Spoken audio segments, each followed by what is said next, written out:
At dahil second day of my rest day, ayan, kinikwento ko lang naman dyan na kung ano yung ginawa ko. Well, actually, nag-start ang rest day ko usually second day na kasi pinaka night shift ka, yung first day mo parang puro tulog lang. Kaya ayun, yan, wala akong magawa, nagkulay ako ng buhok, dinamay ko pati kilay ko para na Angry Bird. And after that, mag-prepare, maglilinis muna ng room para makatulong man lang sa gawaing bahay at nakakahiya na kay nanay.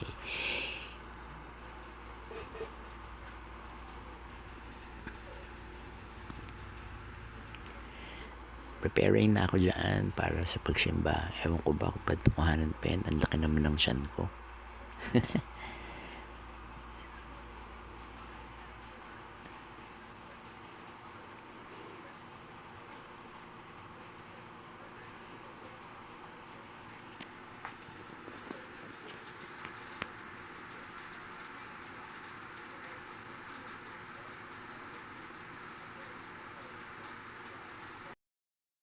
Nga, sa simbahan na ako nun. Random thoughts, sabi nga sa sermon ng pare, you have to let go of something or someone in order for you to grow. Not for myself. Ang harsh, no?